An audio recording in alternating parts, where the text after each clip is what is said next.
Aside from that widely believed hell somewhere down there, the other, less noticed hell, could be in you, in me, in us. Tulad ng kingdom of God that is in us, in me, in people who believe. So that other hell, aside from that one that is widely believed to be down there somewhere, could be in your heart and mind. Sayang ang lahat ng relihiyon. Sayang ang lahat ng pagsisimba, pag-awit, pagbibigay ng mga tithes, offering, pagsasakripisyo, pagtatrabaho, pagmiminister. Kung sa kabila ng haba ng mga panahon ng pagrelihiyon, ang laman pa rin ng isip at puso ay hell pala, hindi kingdom of God. Na sa kabila ng pagrelihiyon ay puro takot pa rin, puro galit, puro pagmamataas, puro nervyos, puro pangamba, puro guilt. Ba't ka pa nagrelihiyon? Sayang naman. Napagod ka lang, ang ending din pala, lagi ka ring takot. Lagi ka ring ninenervyos, wala kang kapayapaan. So ang laman ng puso at isip ay hell? Dapat hindi ganun. Dapat lubos tayong makinabang sa ginawa ng Panginoong Hesus sa pagmamahal, sakripisyo, at pagsagip sa atin mula sa hell na yan. Pero nakakalungkot isipin na sa kabila ng napakaraming religious work and religious activity, hell pa rin ang laman ng puso at isip ng maraming tao. Hindi pa rin pinamumugaran ng paghahari ng Diyos. Hell that is in your thought and emotion. Napakaraming simba na masimba, pero nervyos pa rin lagi ang laman ng isip. Natatakot. Nakikita ang dyablo sa bawat na lamang patak ng tubig sa gripo. Sa bawat dilim may nakikita ang mga impacto. Walang laman kundi matakot, mag-guilty, araw-araw, guilty. Kaya maraming religious persons are actually depressed. And many, even religious leaders, always seek professional help from psychiatrists. Hindi nakakatulong yung relihiyon. Hanggat hindi namumugad ang Espiritu ng Diyos sa puso at isip, hanggat hindi nagiging kaharian ng Diyos ang puso at isip, at hanggang hindi tayo pinaghaharian ng pag-ibig at kapayapaan at kapahingahan, baliwala ang lahat. Ang isip, ang damdamin ang dapat unang-unang pamugaran ng kapayapaan at kapahingahan. Job 19, 1-2. Then Job replied, "How long will you torment me and crush me with words?" Yan ang sabi niya sa kanyang mga kaibigan, na matapos siyang kunwari ay damayan, ay pinagsisisi siya. Siguro nagkaganyan ka, Job, nagkaganyan-ganyan ang buhay mo kasi may kasalanan ka. Tinorture siya. Kailan niyo ko titigilan ng pagpapahirap dahil sa mga salita niyong binibitawan that enter my mind and make it hell at sumisira sa loob ko? Di ba kung isang payapang-payapa ka, meron lang isang magte-text sa'yo, may isang magme-message sa'yo, may isang magbubulong sa'yo, biglang naging impyerno ang isip mo at ang iyong puso. Ganun na nagagawa ng salita. Anong mga salita ang napagdididig natin in our religious circles, among the so-called brothers and sisters and our shepherds? Pag nagsasalita ba sila ay kapayapaan at katahimikan ang pumapasok sa ating puso o yung kabaligtaran? Proverbs 18:14, the human spirit can endure in physical sickness, but a crushed spirit, a crushed thought and emotion, who can bear? Kaya nating lampasan ang anumang hirap ng katawan, pero paano yung hirap ng loob? At ano bang napapala natin sa religion? Hirap ng loob o pahinga ng loob? Ang matatag na kalooban ay mabuti sa tao, ngunit kung mahina ang loob, ano ang mangyayari rito? Proverbs 28:17. Anyone tormented by the guilt of murder, guilt, a mental issue, will seek refuge in the grave or will want to die and may even commit suicide. At alam natin, marami nagsusuicide. Nagiging halos pandemic na nga ang suicide ngayon.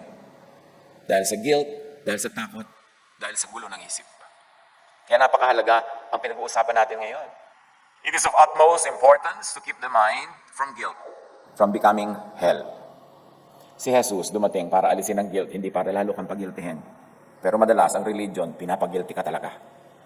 Baligtad. Nababaliwala ang sakripisyo ni Jesus. And this is now a major concern, mental health. Kaya kahit sa mga beauty contest, lagi ng mental health at advocacy. No? Yun man ay sincere o sabi ng scriptwriter nila, pero pinag-uusapan. Kasi napakalaking pandemic ngayon, mental health. People live in depression. Jesus sets free from that hell in the mind, that hell in the heart. Jesus takes hell out of people's minds and brings in the kingdom of God. Sabi nila, the world is divided between black and white. Hindi yan totoo. Between the rich and the poor, hindi yan laging totoo. Between males and females, hindi rin yan laging totoo.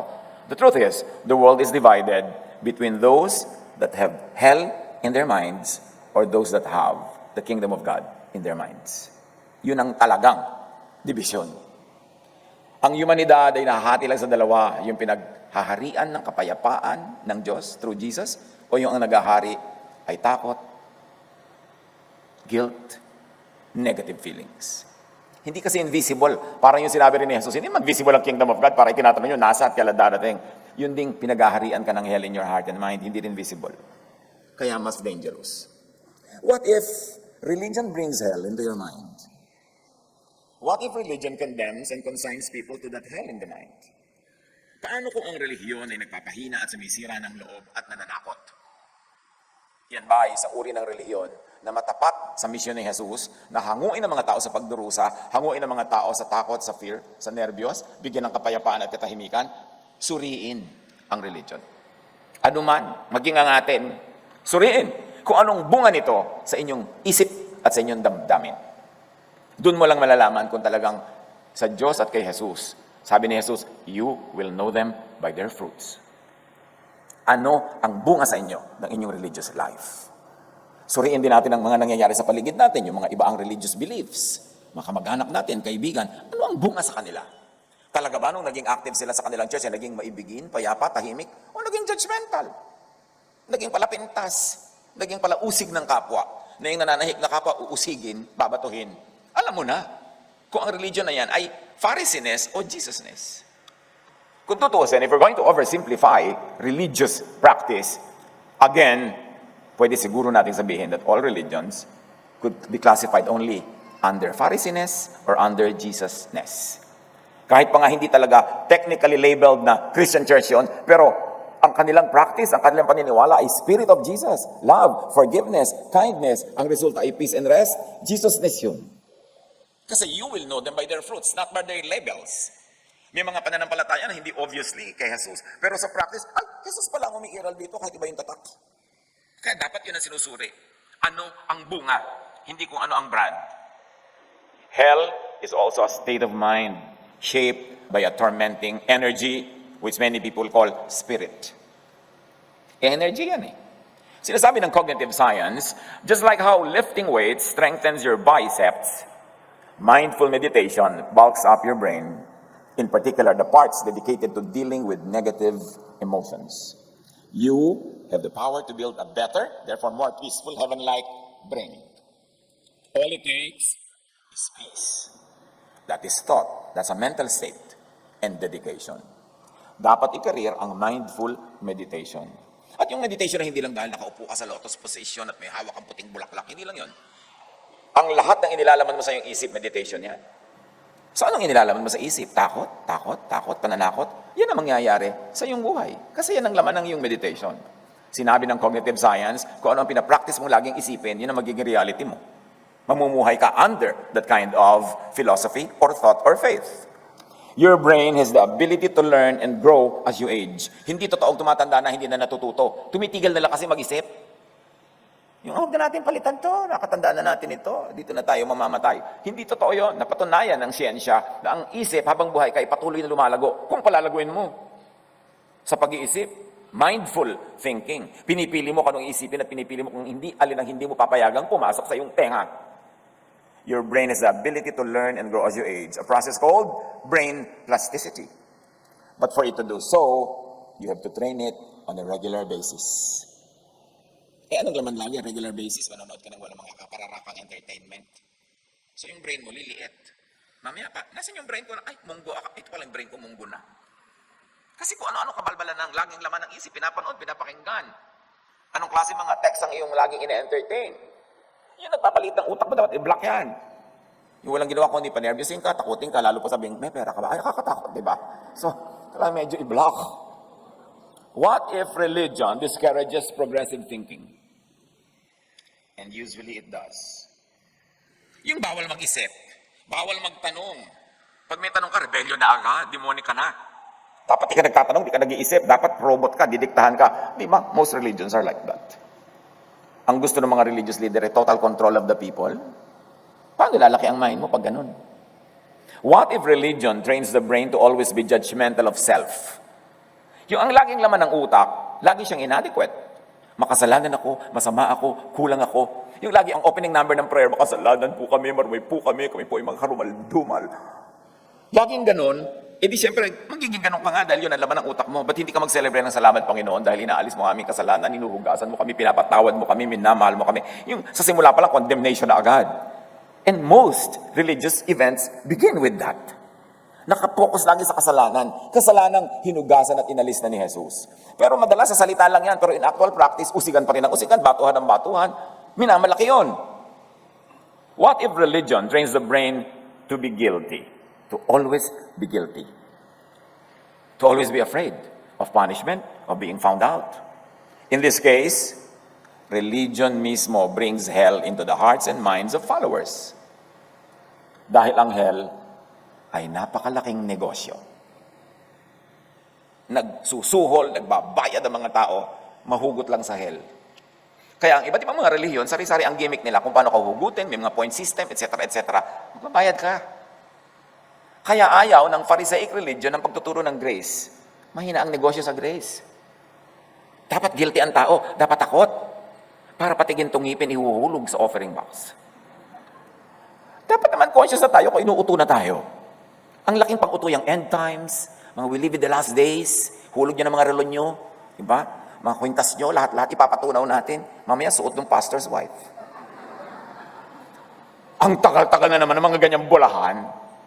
Dapat naman magising tayo sa ganyan. Laging ipapanakot pag tinatamad ang mga tao na umaten, mag-end times na. Kailangan abutan ka sa loob ng church natin. Hindi ba talaga pwedeng abutan ng end times sa beach? Magagalit ba ang Diyos sa inabutan ka nagsisiesta? Dapat talaga pagod na pagod ka sa paglilingkod. Tuwan-tuwaan Diyos sa ganun. Hindi ba ang Diyos magulang? Tayo ang mga human parents, though we are lacking in a lot of righteousness, pero tuwan-tuwa rin tayo, mga anak natin ay natutulog, nagpapahinga, ayaw mo halos gisingin, para kang pusang naglalakad dahil yung anak mo tulog. Tapos, yung Diyos na talagang parent natin, gusto niya talaga abutan ka pagod na pagod? Maling-mali ang pagpapakilala ng Pharisaic religion sa Diyos. Kaya sabi ni Jesus, mali kayo, hindi ganyan ang kingdom of God. Abang kayo ng abang na darating. Hindi nyo tuloy napapansin na wala pala sa isip nyo, wala sa puso nyo, kasi nakaabang kayo doon sa malayo. Nililibang kayo sa pag-aabang sa malayo para hindi nyo mapansing, wala pala sa puso nyo ang kingdom of God. What if religion makes the heart and mind of the believer a living hell? Matthew 23:15. Woe to you, sabi ni Jesus, teachers of the law and Pharisees, you hypocrites. You travel over land and sea to win a single convert. And when you have succeeded, you make them twice as much a child of hell as you are. Kita niyo yung mga pangungusap na ni Jesus? Ngunit kapag inyong nahikayat na, ginagawa niyo silang mas sahol pa kaysa sa inyo. Kung papaano kayo anak ng impyerno, dinodoble niyo pang maging mga anak ng impyerno ang mga nadadapuan ninyo at nakoconvert niyo. Sabi yan ni Jesus sa mga Pharisees. At hindi malayong sabihin niya yun ngayon man, kung harap-harapan kang kakausapin ni Jesus. Mag-isip, manuri. Malat na nga tayo, katuturo against Pharisees. Kasi, dalawa lang ang dibisyon ng tunay na church or churches. Yung under Pharisees or under Jesusness. Ano man ang label niyan, ano mang system ng pagbabautize niyan, ano mang kanta kinakanta dyan, ano mang tugtog. Ang itatanong mo lang ito, ano ba ang naghahari talaga dito sa ating kapatiran, sa kapatiran nyo, sa church na yan? Jesusness ba o Pharisees? Doon magkakaalaman. How does Pharisaic religiosity turn their converts and followers into children of hell twice over? Sabi kasi ni Jesus, woe to you! Kawawa kayo! Kasi ang madapuan nyo, ginagawa nyo anak ng impyerno. Can you imagine Jesus telling that to religious leaders? The religious leaders of Israel. Dapat natin alam ang mechanism, ang mechanics, ang methods ng Pharisees. Yung Pharisees, yung ang laging pinapairal law, kaya lagi kang nade-judge.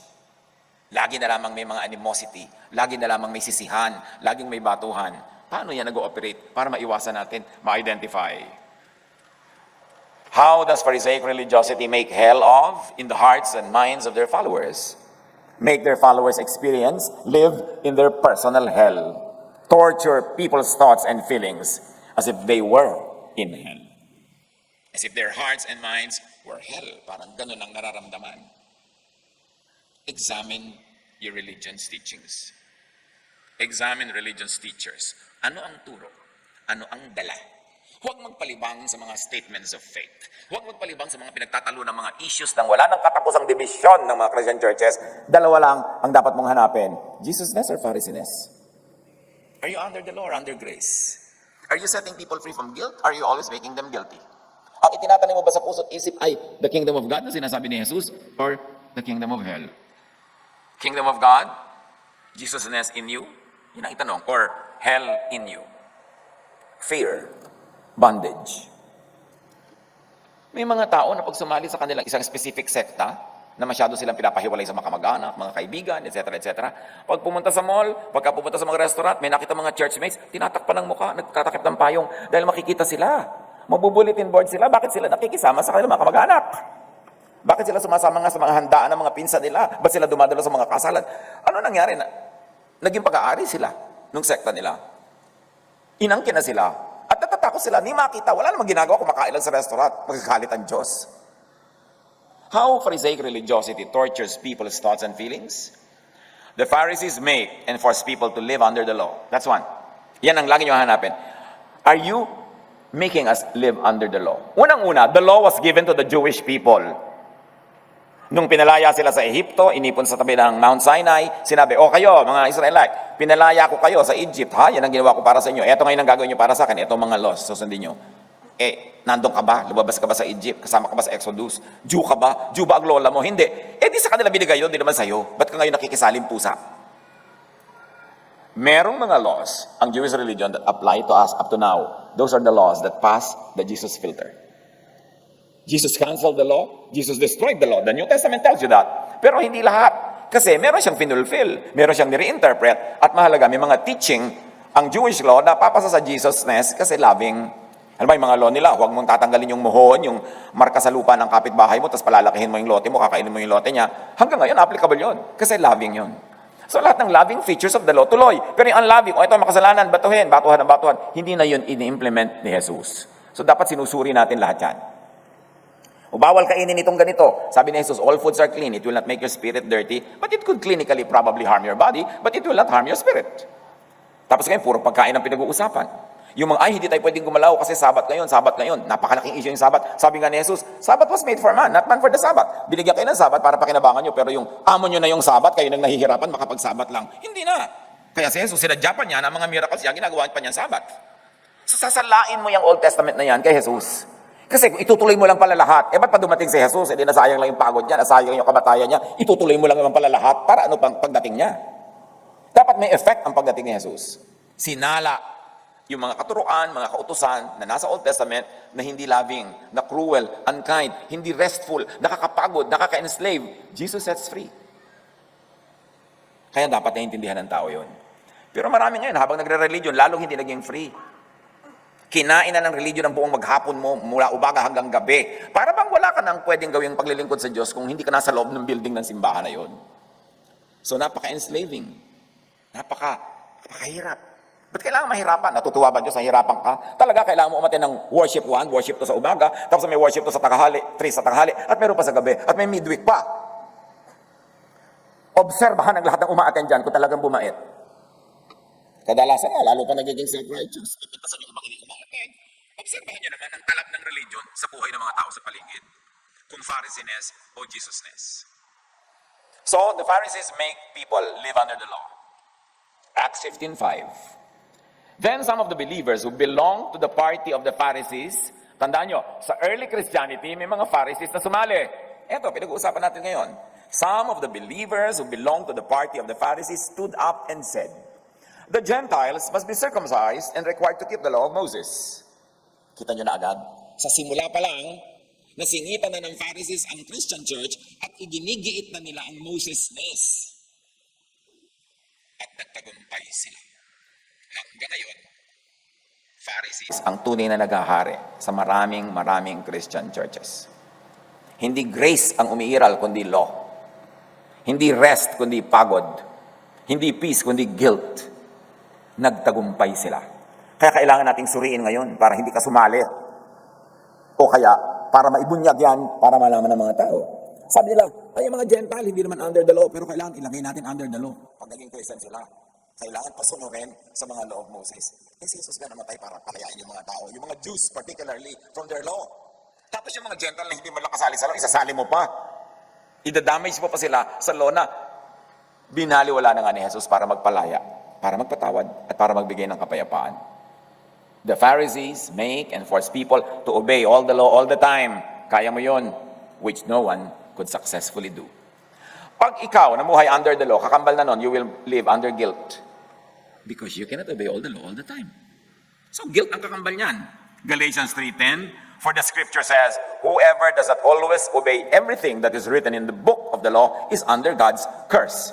Can you imagine what happens when you place yourself under the law? You place yourself under curse. Because when you are not able to obey everything all the time, you are under curse according to the Jewish scriptures. Ba't ka sasali sa usapan na yun? Nalugi ka. Ba't ka sasali at makikisali sa ganung usapan na alam mo hindi mo ipapasa? Lagi kang failure. Lagi kang mababato. Lagi kang guilty. Jesus came to destroy the law, to set people free. At napurga na tayo sa dami ng verses na ganyan na na-share dito. People under Pharisaic religiosity are set to become grand, chronic failures. Kaya maraming religyoso always feel like a failure. Victims of mental torture. Napaka-importante. Laging depressed. Marami tuloy hallucination. Umihip lang ang hangin, nakakakita ng mga impacto.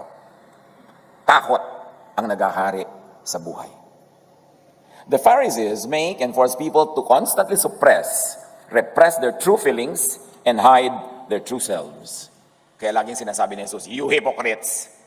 Kunwari pa kayo, hindi naman yan ang totoo. Nahihirapan lang kayo. Nade-depress tuloy kayo. Nagkakaskitsophrenia tuloy kayo. Tapos pag nagka-schizophrenia, sasabihin nila, ay napoposes. It's an oversimplification of a complex psychological and mental sickness. Kaya sa maraming Pharisaic churches, bawal na magpakatotoo. Saan yan umuwi? Dissatisfaction, frustration, eventually anxiety, and depression. Maraming counselors, psychiatrists. Kasi pag counsel ka ng counsel, dapat sister, ganitong ginagawa mo, dapat sister, ganitong ginagawa mo, dapat brother, ganito. Pero sa buhay mo rin, nagaganap yun. Alam mo, ikaw man hindi makasunod, mahati ka. At pag nahati ang iyong loob, kabaligtaran yan yung buo ang loob. Pag nahati ka, sira ang loob. Can you imagine, napakaganda ng ating wika? Meron tayong mga terminologies for even psychology terms. Hati ang loob. Ano mangyayari? Nasira ang loob. Kaya may dumadaan lamang na medyo may itsura na. Nahulog ang loob. Kasi grabe yung need. Masabihan lang na ang cute mo, miss kita. Love na agad. Kasi ang daming kulang sa loob ng puso. Walang makapitan. Kahit sinong dumadaan, kakapit na. The Pharisees forced people to live double lives, in hiding, in hypocrisy. Kaya dapat ang church, may mga maskara diyan sa pintuan. Hoy, papasok ka na, magmaskara ka na. Yung pwedeng ipakita ang totoo, machichismis ka. Mapupulpito ka. Mapapagalitan ka, mareredya ka. Yun ba ang pinag-alayan ni Jesus ng buhay? That people who are supposed to accept Him and obey Him and be in Him live double lives, live in hypocrisy and pretense? Galatia 2:11 hanggang 13. Kita niyo yung nangyayari nung unang-una pa lang na panahon ng church. May ganyan na mga hypocrisies. Sangkot pa si Pedro. Subalit nang dumating si Pedro sa Antioquia, sabi ni Paul, harap-harapan ko siyang sinaway sapagkat maling-mali ang kanyang ginagawa. Dahil bago dumating ang ilang sugo ni Santiago, ni James, who was known for Pharisees and for his adherence to the law, si Pedro ay nakikisalo sa mga hentil. Subalit nang dumating na ang mga yon, yung mga circumcision group, yung mga Judaizers, yung mga loyal sa traditions of Israel, lumayo na si Pedro at hindi na nakisalo sa mga hentil dahil sa takot niya sa pangkat na nagnanais na tuliin din ng mga hentil. At gumaya naman sa kanya ang ibang mga kapatid doon ng mga Hudyo. Pati si Barnabas, ay natangay ng kanilang pagkukunwari. Basahin niyo ang Book of Acts, mga kapatid. Tanggalin niyo yung parang malasinderelang pagbabasa. Tingnan niyo kung ano talaga naganap. Napakaraming tension. Kasi ipinipilit ng mga Hudyo na naging Kristiyano kunwari na ituloy ang Jewishness, ituloy ang law, ituloy ang Pharisees inside the Christian church. At sabi ni Paul, yung si Pedro talagang harap-harapan ko tinalampak yan. Hypocrite siya. Nung wala pa yung mga strict na mga Pharisees, Nakikihalubilo siya sa mga Gentiles. Nung nagdatingan yung mga tao from Jerusalem, ng mga tao ni James, bigla siya lumipat ng mesa. Humiwalay siya sa mga hentil. Sabi ko nun, maraming gumaya sa kanya at sa kanilang mga pagkukunwari. Pinagalitan ni Paul si Peter. Ang daming conflict. Tingnan ninyo. Kaya hanggang ngayon maraming conflict ang churches kasi doon pa lang sa simula may conflict na. At ang conflict na pinakamalaki ay yun. Tayo ba'y under the law or not? Under Pharisees ba tayo o under Jesusness? Hihiwalay ba talaga tayo sa mga Gentiles o tasama tayo? Magse-separate ba tayo o makikijoin sa mga kapwa-believer? Issue na yun pa. Hanggang ngayon, issue yan. Maaga pa, conflict na. Ano mga conflict noon? James, Peter, and the Judaizers and the circumcision group, all in the book of Acts versus Paul. Law versus grace. Justice versus love. Pharisees versus Jesusness. Yung mga nagpipilit ngayon, na sinasabi nila, but God is God of justice. Ang ibig sabihin nila, lahat ng may kasalanan, batuhin, parusahan. Yun ang ibig sabihin nila. Pero si Jesus, at kahit sa Old Testament, pag binabanggit ang justice, ang talagang content nun ay justice for the poor. Justice for those who are nalulugi, natatalo sa mga kaso nila sa mga korte kasi mahirap sila, kasi mahina sila. Yun ang laging sinasabi ni Jesus na justice. Bigyan ng katarungan ng mga api at mga mahihina. Hindi yung palusahan lahat talaga kasalanan. May kasalanan. Never na ginamit ni Jesus yung word na justice to apply to parusahan ang mga nagkakamali at nagkakasala. Ang kanyang justice ay huwag pagkaitan ng katarungan ang mga maliliit na tao at mahihirap sa ating mga hukuman.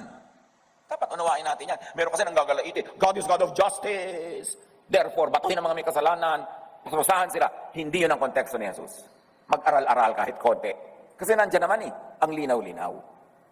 Katulad ng babaeng balo, sa kwento ni Jesus, na matatalo siya sa kaso kasi balo siya, mahina siya, mayaman ang kanyang kalaban, hindi niya tinigilan, nakakukulit yung judge. At sabi ng judge, mabigyan na nga ng katarungan itong babae ito para tingilan ako. Yun ang katarungan na tinutukoy ni Jesus. Huwag apihin ang mga mahihirap, lalong-lalo sa pagdaan sa hustisya sa mga hukuman. Hindi batuhin lang may kasalanan, parusahan. No, Pharisees ang may gusto ng parusa sa makasalanan. Inako ni Jesus ang parusa. Agree? Agree na ba kayo dyan? So, bakit ngayon gusto mong parusahan yung may kasalanan na inako ng ni Jesus? Ang mga Pharisees, walang tiwala sa kapwa, walang tiwala sa Holy Spirit, walang tiwala sa gawain ng Diyos, nang gusto na kontrolin ng tao kasi ang iniisip na pag hindi mo kinontrol, hindi mo pinarusahan, hindi mo itinali, magwawala yan. Yun ang Pharisee. Pero si Jesus nagtitiwala, palayain. Bigyan ng kalayaan yung mga taong yan. Kasi kumikilos ang Espiritu sa atin. At kung magkakamali ka o magkakasala at nagagalit ang Diyos, sa Diyos ka mag-report. Bakit sa Pharisee? Kung gusto ka ba parusahan ng Diyos, mahirap ang gawin yun. Hindi siyang gagawa. Bakit tayong kapwa mananampalataya magpaparusa? Takot at takot ang mga Pharisee na bigyan ng laya ang mga tao kasi wala silang tiwala. Iniisip nila, mga demonyo lahat yan. Pag pinabayaan mo yan, kademonyo ang gagawin. You see, ang utak ng Pharisee ganun. Pero ang utak ng kay Jesus, God is gracious, God is kind, give people space, forgive them pag nagkamali. Sabi nga niya, ilang beses ko mong papatawaran 7 ba? Anong 7? 70 times 7. Meaning, wag mong katumigil magpatawad. Pero ang Pharisee, justice! Parusahan, batuhin. Dapat tayong manuri. Tama na yung mga panlilinlang ng mga Pharisees na nagkukunwaring maka-Jesus. So maaga pa, conflict na talaga. James, Peter, Judaizers, law versus grace, justice versus love, Pharisees versus Jesusness. Hanggang ngayon, yung panto ni Jesus. The Pharisees make it for people to be conflicted. Yung iba yung sinasabi ng bibig mo, ito, Sunday school teacher ka, turo ko siyempre ng turo lang, tama, according to the book. Pero alam mo, sa buhay mo, di ba rin nagagawa? Kaya mamaya, nagtitirintas ka na habang nakatingin ka sa mga lumilipad na gamo-gamo. Dahil mababaliw ka pag iba yung sinasabi mo, tapos iba yung buhay mo. Nahahati ka. Magkakatagyawat ka, malalaglag yung mga ngipin, papangit ka. Kasi hati ang loob. Pharisees force people to be conflicted, to live in guilt and fear, of being shamed, of being punished. Pag takot na takot ka sa mga kapatid mo sa church na baka ka ipahiya, baka kahiyain, baka ka palayasin, anong church ang kinakabilangan mo? Church ba yan ni Jesus? John 9:18-22. Dahil merong mga magulang na natatakot na mapagalitan ng Pharisee, kahit na napaghibalaan ni Jesus yung anak nila, nung tinatanong ng mga Pharisees, ayaw nila magsalita. Ganito ang sinabi ng kanyang mga magulang dahil sa kanilang takot sa mga pinuno ng mga Hudyo. Sapagkat pinagkaisahan na ng mga Hudyo na ang sino mang magpahayag na si Jesus ang Kristo ay ititiwalag sa sinagoga. Noon pa man, tiwalagan blues na. Takot na takot ang mga tao ba tiwalag? Alam mo niyo po, tito, sabi ng mga Facebook, itiwalag po ako kasi, di pa salamat ka, tiniwalag ka, nakalaya ka dyan sa sobrang daming trabaho, sa sobrang daming umuusig. Kumanta kang, I'm free. Pag tiniwalag ka, ba't takot ka ba titiwalag? Ano bang mawawala sa'yo kung tiniwalag ka? Mawawala ba ang Diyos? The kingdom nga is in your heart and in your mind. Di kahit sa kanando, nando ng Diyos. Bakit ka takot na takot itiwalag ng mga Pharisees? Hayaan mo silang maubusan ng worker, maubusan ng member, kung ang hilig nila magtiwalag. Instrumentalist po ako sa church, wala po akong hanap buhay, pinapatugtog ako mula umaga hanggang gabi, ilang araw-araw, pero wala naman po akong love gift. Mga inaamag na tinapay lang po yung mga gift sa amin. Pagka nag-gig po kami, tumugtog kami sa iba para kumita naman, hindi kami papatugtogin ng ilang linggo. Ay, hindi pa salamat ka! Hindi ka papatugtogin, hindi na pahinga ka. Anong nawala sa'yo? Ano yun? Bakit bihag na bihag ng mga Pharisees ang utak ng mga tao? Takot na maitiwalag, takot na ma-dismiss, takot na madisiplina. Eh, ikaw nga itong napahinga, sila nga nawala ng worker, baligtad. Gumising ka, maruha. Tama na, yung pakikipaglaro sa mga Pharisees na yan, na nagsasamantala. The Pharisees force people to self-condemn, to self-flagellate, to isolate themselves from everyone else they love. Alam niyo, isang mark ng Pharisee ay church, oras na nag-member ka sa kanila, hihiwalay ka na sa lahat ng kamag-anak mo, kaibigan mo, lahat. Aangkinin ka na nila. Hindi ka na maka-attend sa wedding ng iyong pinsan na lumaki kayong magkaibigan, magkapalagayang loob. Dahil lang iba yung religion niya. Hindi ka na makasama sa libig ng lola mo kahit yun ang nagpalaki sa'yo. Dahil ayaw ng Pharisees na umattend ka doon sa religious service ng libing ng lola mo. Malalaman nyo agad pag Pharisaic, hinihiwalay kayo. Gusto ka solohin. Pero eto ngayon, ano bang effect sa'yo ng pagsasolo nila sa'yo? Talaga bang bumait ka? Talaga bang naging mas banal ka? Naging mas katulad ni Jesus? O naging twice as much a child of hell? Mag-isip. Acts 10:28, si Pedro kay Cornelius, he said to them, you are well aware that it is against our law for a Jew to associate with or visit a Gentile. This is separatism. Alam naman ninyo na bawal sa isang Hudyo ang makihalubilo o dumalaw sa isang hindi Hudyo. Subalit, ipinakita sa akin ng Diyos na hindi ko dapat ituring na marumi at hindi karapat dapat pakitunguhan ang sino man. Na-realize ni Pedro. Ang tanong ngayon, Hudyo ka ba? Para humiwalay ka sa iba, kung Christian ka na. Bakit ihiwalay?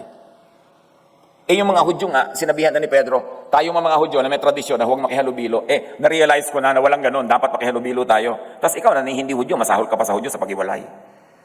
Dahil sa Pharisees. Dahil under the Pharisees. Kailangang ibunyag ang mga kagilagilalas na kasinungalingan ng mga relihiyon na nagkukunwaring maka Jesus, pero ang totoo, maka Pharisee. The Pharisees make and force people to live under constant control, regulation, and judgment. Ang daming bawal. Yung kapatid, pumikit ka lang, repeat after me, magpe-pray ka at makakalaya ka sa Panginoon. Bibigyan ka niya ng kapayapaan, ng buhay na walang hanggan, ikaw'y magiging masaya, tahimik. O ginawa mo naman, pagdilat mo, huli ka, topo-topo, eto na ang mga rules ng church na ito. Pahabain mo yung buhok na, o kaya paiksiin mo yan. Palitan mo ang iyong damit, huwag ka magkukulay ng iyong buhok, bla bla bla bla bla bla. Teka, akala ko balalaya ako, ano nangyari? Kunwari lang yon, press release. Gumising tayo. The Pharisees force people to live under constant control, to live a life of sacrifice. Yung sobrang magsakripisyo, ginlamorize sobrang pagsasakripisyo, self-denial and suffering, misinterpreting and misapplying Jesus' carry your cross and follow me. Ang cross na ipinapabuhat ni Jesus ay hindi cross ng Pharisees, kundi cross ng Jesusness. Carry your Jesusness cross and follow me away from Pharisees, from the hell inside you to the kingdom of God inside you. Kasi may cross talaga ang lahat ng bagay. Pag sumunod ka kay Jesus, may cross. Dahil aawayin ka ng mga maka-Pharisee, yung mga makalo. Pero pag sumunod ka naman at dinala mo yung Pharisees na cross, mas pagod ka dun. Yung ibig sabihin, Jesus, carry your cross. May price to pay sa pagsunod sa akin. May mga hindi makakaintindi sa'yo, may mga magre-reject sa'yo. Carry that cross. Pero hindi cross na magdusa ka, magtiis ka, ilagay mo lahat ng pera mo sa hulugan, sa kahod, huwag ka na kumain ng masarap, ibigay mo lahat dito, hindi yun ang cross na ipinapadala ni Jesus. Yun ang cross na binuhat ni Jesus para iligtas tayo sa pagbubuhat nun. Iniligtas ka na ni Jesus para buhatin yun, ipapabuhat na naman sa ng mga Pharisees. Ang tunay na kalaban ni Jesus ay the Pharisees who ignore the death and the resurrection of Jesus and continue to insist on the law which Jesus died for to set us free. Dapat intindihin. The Pharisees force people to become self-righteous, judgmental, unkind, and cruel. All you have to do is open your eyes and you will know that more than 90% of the time that's true. When people become very religious, that's what happens. Pinipintasan ng lahat. Wala nang magaling kundi sila. Sila na lang ang tama. Matthew 23:15, sabi ni Jesus, "Woe to you, teachers of the law and Pharisees, you hypocrites! You travel over land and sea to win a single convert." At inuulit lang natin ito. "And when you have succeeded to make them twice as much a child of hell as you are." Masaklap ang bunga ng napapasama sa Pharisaic religion. Now, hell is also a state of mind shaped by a tormenting energy, or spirit, as people call them. Acts 5:16, "Crowds gathered also from the towns around Jerusalem, bringing their sick and those tormented by impure spirits, and all of them were healed." You see, they were tormented, actually, by negative emotions, by guilt and fear, dissatisfaction, and inner seething anger. Suffering people were mentally and emotionally healed by Jesus' grace. Ano ang sagot sa hindi makasunod sa law? Di grace. Hindi more law, hindi punishment, grace. Pardon.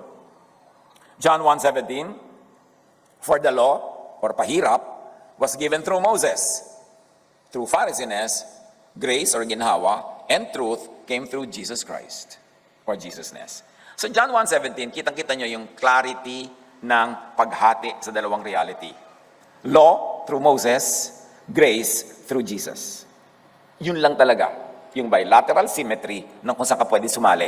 Guhitan mo, dito ka lang o doon. Are you under the law or under grace? Are you under Moses or under Jesus? Huwag kang malitong palipat-lipat. Moses ako ngayon. Jesus ako ngayon. Yun ang nangyayari sa mga tao. Palipat-lipat araw-araw. Hindi ba alam mo kung saan sila tatayo? Ang bunga, kalituhan. Jesus saves people from the teachers of the law and the Pharisees, sense of justice, which we have already discussed, and judgment. Parusa, pahirap. John 8:3-5. Dumating noon ang mga tagapagturo ng kautusan at mga Pariseo na may dalang isang babaeng nahuli sa pangangalo niya. Iniharap nila ito sa karamihan at sinabi kay Jesus, "Guro, ang babaeng ito'y nahuli sa aktong pangangalo niya. Ayon sa kautusan ni Moises, dapat batuhin hanggang mamatay ang mga katulad niya. Ano naman ang masasabi niyo?" At alam natin ang ginawa ni Jesus. Iniligtas ang babae sa batuhan. Hindi pinairal ni Jesus ang law of Moses. Gano pa kalinaw ang kailangan nating makitang ebidensya na pinalaya ni Jesus sa mga tao mula sa law, mula sa pambabato, mula sa parusa ng law. Gayunpaman at ang babaeng ito ay sabi nila ay nahuli sa pangangalo niya. Kung mga leaders ngayon ng church ang makakagawa niyan, batuhan yan. Pero sasabihin nila, Jesus followers, Jesus believers, sa totoo ay mga followers of Pharisees. Hindi nila papaligtasin na hindi mabato. Kailangan batuhin. Suffering people were healed by Jesus' love. Jesus saves people from the teachers of the law and Pharisees as unlove, anger, and hatred. Bakit maraming relihiyoso, pag nagiging intense ang religiosity, nagiging hateful, angry, laging galit? At ito pa, mga kapatid, makikita nyo kung sino ang Pharisee at ano ang Pharisees. Tuwang-tuwa sila pagka mayroong mga taong sa iniisip nila yung makasalanan, tapos nagkasakit. O nasagasaan ng pison. Nadaganan ng puno ng papaya. O kaya ay nasunugan ng bahay, nalugi sa negosyo. Tuwang-tuwa sila. Observe. Ayan, hindi kasi nag-church. Buti nga. Diba? Ayan, hindi kasi sumusunod sa atin. Nagkatuloy-tuloy ng sakit. Hindi mo nakakakitaan ng lungkot o habag. Gustong-gusto lang i-prove na tama sila at mali yung kalaban nila. Kaya tuwan-tuwa sila pag nagkaroon ng sakit. Pero pag sila nagkasakit, trial. Pag sila nagkasakit, the devil is punishing me for being faithful to God. Pero pag iba, ayan, God ang gumawa sa kanila. Mag-isip-isip, dahil andyan lahat ng examples. Luke 11:42, "Woe to you Pharisees, because you neglect justice," and this is justice for the innocent, and the love of God. Suffering people were healed by Jesus' comfort. Doon mo malalaman, ang napapala mo ba'y comfort o hindi? Matthew 11:28, sinabi na niya dito ang kanyang main mission statement. "Lumapit kayo sa akin, kayong lahat na nahihirapan at lubhang nabibigatan ng inyong pasanin, at kayo'y bibigyan ko ng kapahingahan." Kapahingahan ito from religion, from Pharisaic religion. Jesus saves people from the teachers of the law and the Pharisees' heavy burdens at mga pahirap. Malalaman nyo kung Pharisaic, hirap na hirap ka na. Wala pa rin tigil. Luke 11:46, sinagot naman siya ni Jesus, "Mga dalubhasa sa kautusan, Pinagpapasan ninyo ng mabibigat na dalahin ng mga tao, ngunit ni daliri ay ayaw nyo igalaw upang matulungan sila. Puro kayo pahirap. Puro kayo pasakit sa mga tao. Hirap na hirap na hirap na. Hindi pa kayo tumitigil ng koleksyon. Pigang-piga na ang mga tao. Inaagaw na sa kakainin nila, sa pampagamot sa magulang, sa pampalibing sa namatay. Hihingan nyo pa ng hihingan. Wala nang pahinga. Tapos ang napapalalang naman sa inyo, panguusig. Pagtitiwalag. Anong napapala? Suffering people were healed by Jesus' forgiveness. Yun lang naman talaga ang nagpapagaling patawad, hindi paniningil. Ang walang maibayad, ang talagang pwede mo lang ibigay dyan ay patawad. Kaya patawad po. Yung walang maibayad sa'yo, kulang ang pera sa tindahan. Meron po bang tawad? Di ba? Ang galing-galing nga ng ating mga words Kasi wala namang maibayad, tawad. Para magkatuluyan na lang. At yun ang ibinibigay ng Diyos sa atin. Patawad. Hindi patuloy na pag-uusig. Kulang na nga. Meron pa mga ina Isinumpa ko po yung anak kong dalaga, pastor. Bakit naman? Nabuntis po siya Hindi malaman ko sino ama dahil madilim daw. Ba't mo naman sinumpa? Deaconess po ako, diakonisa ako, paano naman? Di ba? Matatanggalan ako ng ministry. Ibig mo sabihin, isusumpa mo yung anak mo na sa lahat ng panahon, ngayon ka pa niya kailangan. Isusumpa mo para hindi ka maitiwalag. Di pa tiwalag ka pa more. Magpakaina ka na lang. Ina ka Bago ka naging diakonesa, ina ka na Tapos itatakwil mo yung pagkainan mo, itatakwil mo yung anak mo dahil sa sasabihin ng church? Ano ka? Bakit ka ganyan? Ang daming mga magulang nagtatakwil ang mga anak dahil yung anak hindi acceptable doon sa church. Makikipaghiwalay pa sa asawa dahil yung asawa ayaw dumalo.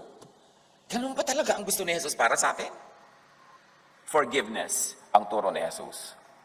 Luke 7:47-48. I tell you, her many sins have been forgiven. Jesus saves people from judgment and from punishment by acceptance. Yung Pharisees specializing in rejection. Si Jesus, doctorate sa acceptance. Tinatanggap ka, walang patakaran. Siyempre, dahil sa pagtanggap niya sa'yo, tinatanggap mo ang pag-ibig niya, mga katuroan niya, magkakaroon ka ng mga pagbabago, madedevelop ka, maayos ka, pero hindi ka pinagbabago muna bago ka tanggapin. Dahil kailan ka pa matatanggap? Kailan ka pa magbabago? Tinatanggap ka as is where is, and then sa reaction mo kay Jesus, doon ka ngayon unti-unting mas nagiging Jesus-like, doon ka nagbabago. Pero hindi requirement ang pagbabago sa pagtanggap. Tinatanggap ka muna. Mga magulang, tinatanggap niyo ba mga anak niyo? O dahil hindi sila nagko-conform sa standard ng church, ng lipunan, nire-reject niyo, naging magulang pa kayo. Mabuti pa yung mga unggoy, marunong mag-alaga ng mga anak kahit anong itsura ng anak. Talaga po, mami unggoy, accept niyo ako po anak kahit mukha kang giraffe. Alam kong anak kita, so accept kita. Acceptance.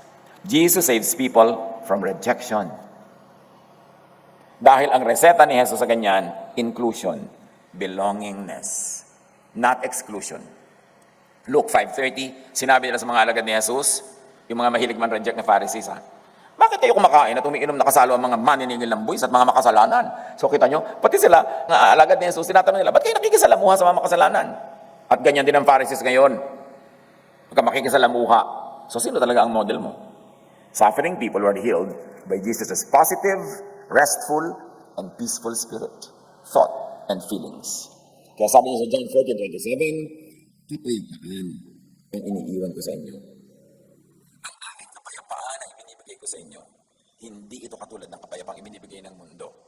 Huwag mabagkapag ang inyong kalooban at huwag kayong matakot. Pagka ina-accept ka, minamahal ka, pinapatawad ka, mapapanatag ka. Pero pag lagi kang binabantayan, pinupuli, sinusukat, ina-judge, paano ka mapapanatag doon? Kaya sabi ni Jesus, yung peace from me, iba yan sa peace na ibibigay ng mundo. Kasi yung ibibigay sa inyo ng mundo, bigay bawi yan Pagka nag-quiz bukas, hindi ka pasado, hindi ka na uli love, tanggal ka na uli. Sabi niya, I accept you, I love you. Be at peace. Tapos nanggugulo at nananakot ang mga Pharisees. Jesus saves people from torment, from hirap ng loob. After this, Jesus traveled about from one town and village to another, proclaiming the good news of the kingdom of God. At ano yung good news? Gospel kasi means good news Una, may bad news. Ano yon? Yung law. Condemned ka. Ano yung good news? Peace, rest, joy inside people's minds and hearts versus hell in their minds and hearts.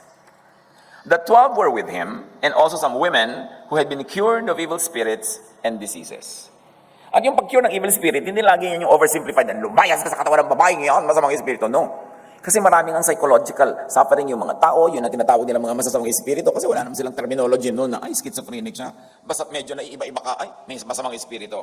Pero anong ginawa ni Jesus? Sa kanyang pagtanggap, walang patakaran pagtanggap, sa kanyang pag-ibig, sa fellowship na isinasali niya kahit sino, may inclusion, gumagaling yung mga sakit ng mga tao ng emosyon nila.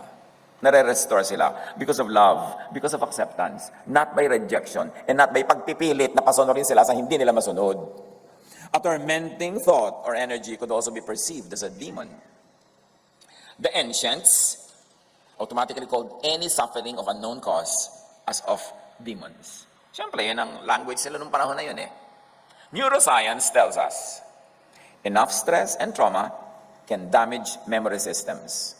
Even a few days of sleep deprivation fog the mind, while sensory deprivation can lead to hallucinations and other symptoms of psychosis. Ayan daw, kahit ilang araw lang nakulang ka sa tulog, pwede ka na magkaroon ng psychosis, kaka-hallucination ka na. Paano yung mga Pharisaic na ang hilig-hilig nila ng overnight vigils, prolonged fasting, mga kapatid, hindi tayo kakain ngayon ng 40 days sa pagsunod kay Jesus. O di nakakakita na ng diablo sa kutsarita. Kulang sa tulog. Puro fasting, kulang sa vitamina, kaya sari-sari ang hallucination. Alam niyo, mas mahilig sa mga ganyan, yung fast and fast. Hindi naman masama mag-fast, ha? Pero yung OA, yung Pharisaic, yung lagi na lamang na walang ginawa kundi magdasal maghapon, paulit-ulit mo, Panginoon, Panginoon, aba namin, Panginoon, oh Father. Wala ka naman bago sasabihin, kanina pa yung paulit-ulit, isang oras na. Wala namang nararating tong kadadasal natin na to. Paulit-ulit lang lahat. Diba? Yan yung mga lagi nakakakita ng sari-sari. Yung pagka naglalakad ka, sister, may nakakubabaw na 3 diablo sa iyong likod. Sabi mo, kaya nga po sister, bumaba na kayo para 2 na lang matira. Laging may diablo, laging nagpapalaya sa mga diablo. Alam niyo mga mahiling magpalayas ng diablo, may nakikitang diablo, because it empowers them. Ego trip yan. Ay, eto na si sister, nakakita ng diablo, magpakabait na tayo, baka makakita sa atin. Nagkakaroon ka ng importanteng role, pag nakakakita ka, nagpapalayas ka, kaya iba kahit na lang wala naman, merong nakikita. Ang dami-daming kabalbalan. Humiliation adds powerfully to the sense of being out of control. Ang puyat, ang gutom, ang nahihirapan, natotorture ng guilt and fear, ay maraming nakikita at naririnig.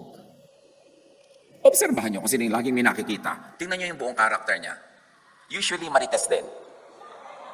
Yung maraming may nakitang diablo, yan, mahilig. Alam mo, naku naman sister, bakit ka titirhan ng Espiritu Santo? Super marites ka dyan, tapos magpapalayas ka ng mga demonyo. Bakit hindi mo subukan palayasin ang sarili mo? Tapos people suffer much pahirap and humiliation from Pharisees. Pag ni-humiliate, nawawalan ng self-esteem, nahati ang loob, again, matotorture siya. Tuloy, maraming demons na nakikita. Mas damage ng Pharisees, mas maraming spirits and demons sa mundo nila. The devil is in your mind. However you tag your thoughts, sabi ng psychology, as trash or as worthy of protection seems to make a difference in how you use your thoughts. By physically throwing away or protecting your thoughts, you influence how you end up using those same thoughts. Tapos Pharisees teach people to demonize and trust their own thoughts, their dreams, their aspirations. Di ba minamasama pag may mataas kang pangarap, pagka gusto mo umasenso, guminawa, minamasama.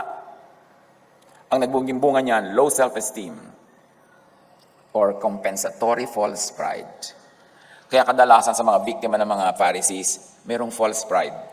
Naghahanap ng laging maipagkakapuri, kaya tayo lang ang tama, ay, hallelujah, tayo lang ang tama. Gusto yung ganun. Tayo lang ang papakasalan ng Diyos, hallelujah, yung iba hindi, audience lang. Gustong-gusto nilang sila lang ang bida. Alam na alam mo na may damage. Yung psyche, yung pag-iisip. Nagiging self-righteous at the expense of others. Kasi ang mga Pharisees, hindi sapat na tama sila, dapat din mali ang lahat. Hindi masaya sila na sila ay kinakasihan ng Diyos. Dapat yung iba hindi kinakasihan. Matthew 23:13, woe to you, teachers of the law and Pharisees, you hypocrites! Hinahadlangan ninyo ang mga tao upang hindi sila makapasok sa kaharian ng langit. Hindi nagtagli si Jesus, pumili lang ako ng second part, Tagalog Bible lang. Hinahadlangan ninyo ang mga tao upang hindi sila makapasok sa kaharian ng langit. Or, para hindi makapasok sa isip at puso nila ang kingdom of God. Hinahadlangan nyo. Nakita nyo lahat ang sinasabi nila sa mga Pharisees? May nagsasabi po, di po ba loving si Jesus so i-love din natin ang Pharisees? Magbasa ka. ng Matthew para malaman mo kung paano tinrato ni Jesus yung mga Pharisees na yan. Alam nga naman sinisira nila yung mga tao, tapos ilalabla pa sila, baby, baby, Pharisee, halika, cute, cute, Pharisee. Alam nga naman ganun. Sinisira nga nila yung mga tao, kaya sila pinapagalitan. Yung iba naman, nagbabait-baitan, di po ba dapat babait tayo sa Pharisees? I-love din natin sila. Tingnan mo kung paano tinrato ni Jesus. Pwede mo bang i-love yung rapist ng anak mo na nire-rape? Baby, baby, rapist, halika dito. Siyempre, kailangang i-protect mo yung mga sinisira nila. Sabi ni Jesus, hindi na nga kayo pumapasok, hinahadlangan pa ninyo ang mga nais pumasok. Pharisees and their followers never experienced heaven or God's kingdom within. Hindi nila tunay na nararanasan ang grace and love of God, kaya hindi rin nila naipaparana sa iba. You cannot give what you do not have. Ang teachers of the law and Pharisees ay judgmental kasi experientially ay under judgment pa rin sila. Sila ay rejecting kasi experientially they still feel rejected. Harsh sila because they are under harshness. Unloving because they are feeling unloved. Puro law sila because actually they are under the law. Hindi nagpapasaya kasi hindi rin masaya. Matthew 12, 34 to 35, Jesus to the Pharisees. Sabi, si Jesus naman to ha, kayong lahi ng mga ulupong, papaano kayo na masasama ay makapagsasalita ng mabubuting bagay sapagkat sa kasaganaan ng puso ay nagsasalita ang bibig. Kita nyo, tatawagin ni Jesus sa mga ulupong kayo. Diba? Mga ahas kayo. Tapos sasabihin ng iba, love po natin sila dahil loving si Jesus. Ano ang mapapala sa Pharisees? Bakit magpapasakop? Bakit magsisiksik? Bakit magtitiyaga? If you really want a new idea to come into your mind, you need to deliberately force yourself to stop thinking about the old one. Tapos pigil ng conservative Pharisees ang pag-grow ng isip ng tao. Alam niyo po ba yung conservatism? Natutuwa ako, conservative ako. Ibig sabihin nun, ayoko na lumago. Ayoko na magbago ng isip. Wala nang papalitan. Naka-conserve na yung brain ko. Nilagyan na ng formalin. Na-embalsa mo na ang utak ko. Wala nang iibahin. Yun ang ibig sabihin ng conservatism. Jesus was never conservative. Jesus was progressive. Luke 11:52, napakahalaga na lagi nating isa-isip, isa-puso ang mga katuruan na ito. Woe to you, experts in the law, sabi ni Jesus. Because you have taken away the key to knowledge. You have taken away the key to knowledge. You yourselves have not entered, and you have hindered those who were entering. Mga dalubhasa ng kautusan, ipinagkakait ninyo ang susi ng kalaman. Hindi na nga kayo pumapasok, hinahadlangan pa ninyo ang mga ibang nais pumasok. Pharisees thrives in ignorance, in intellectual conservatism. Matanong ko kayong lahat, you want the new heaven? Stop thinking of the old hell. You want the new command, love? Stop thinking of the old command, which is law. You want new creation? Stop thinking of the old one. Stop thinking of the old you. Ang lagi kasing gusto ng Pharisees, yung old you ipaalala para ka mag-guilty eh. Job 15:20, si Eliphaz, kinakausap niya si Job, pinapakonsensya niya, sabi niya, all his days, the wicked man suffers torment. The ruthless man through all the years stored up for him. So yan yung counterpoint ng idea ng Jesusness. Yung ang tao are preconditioned, conscious or subconscious by guilt. Preconditioned to be guilty. But this negative energy could torment a person only if the person attracts, hosts, and propagates it. To change your life, change your mind, change your thought. Proverbs 23:7, for as he thinks within himself, so is he. What do prophecies make you think of yourself?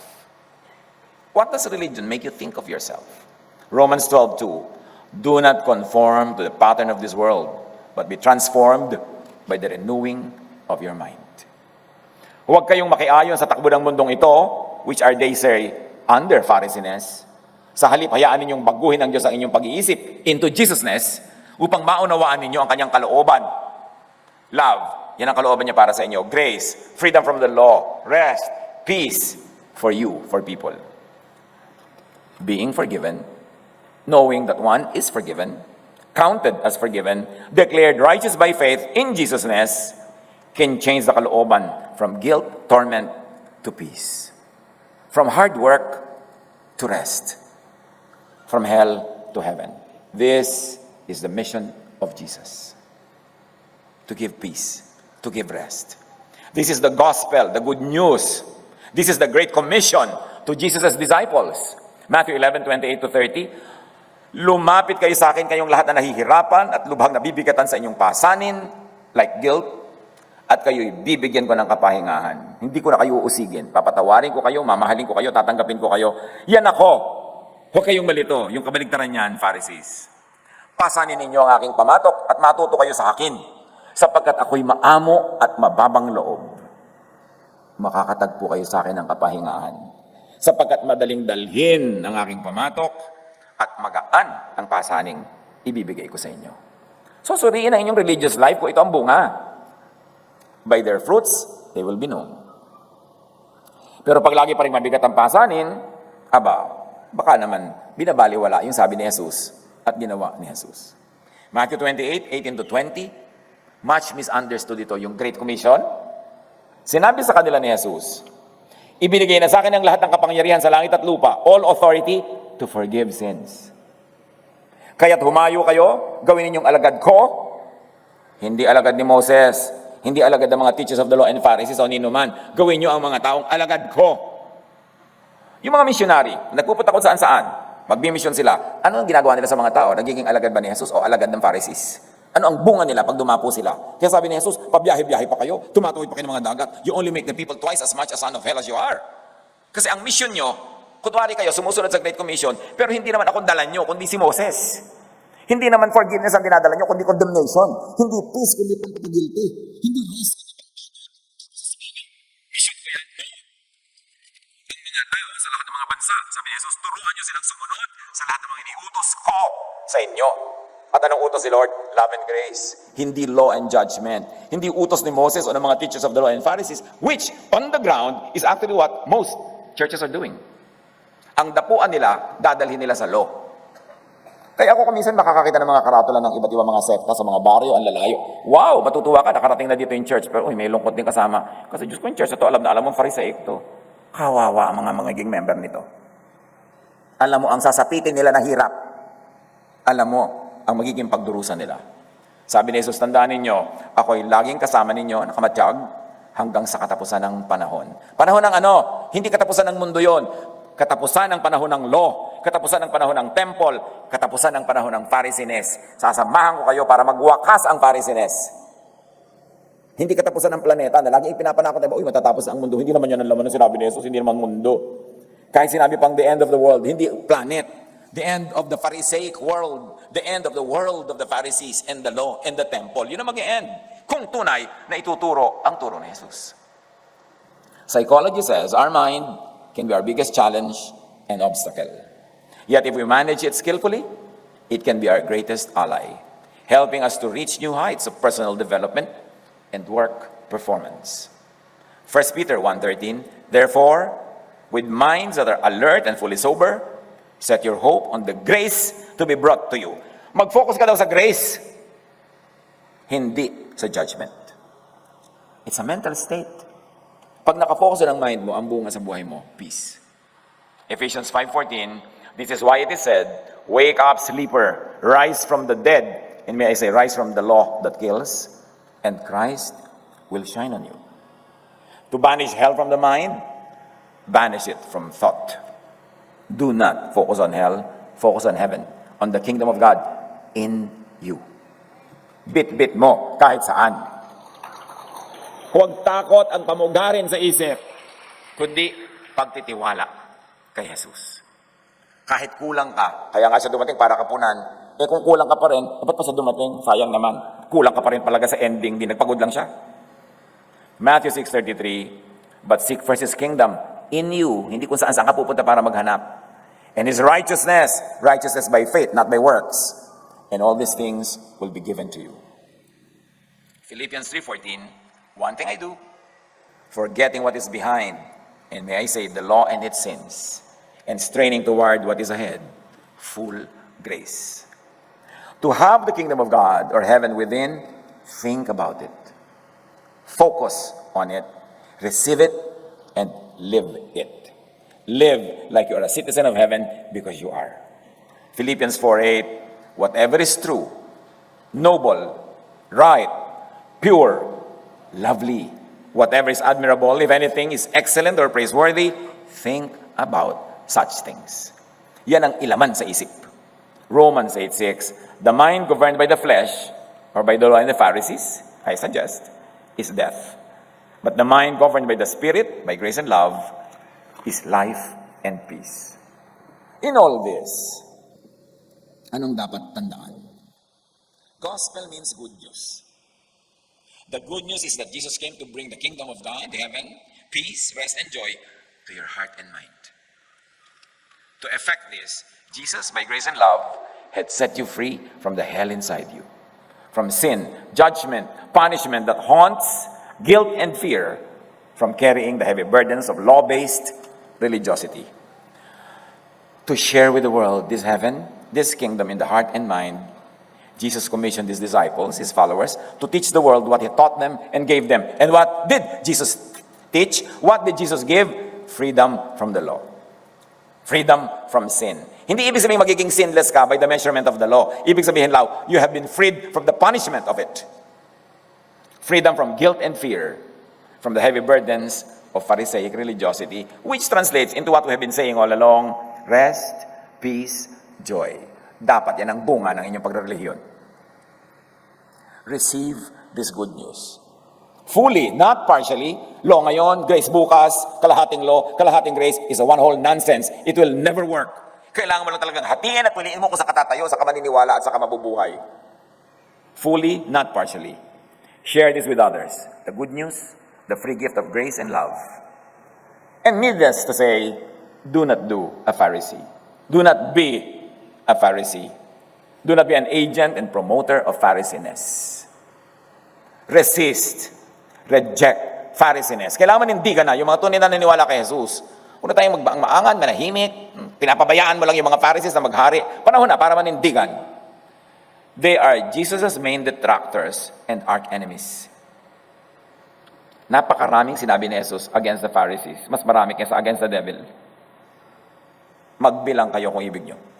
Luke 11:23, pakinggan ang sabi ni Jesus. At ito ay patama, lalo sa mga Pharisees. Anyone who isn't with me opposes me. And anyone who isn't working with me is actually working against me. Ang hindi ko kakampi ay kalaban ko. At ang hindi ko kasamang nag-iipon ay nagkakalat. No. Identify Pharisiness.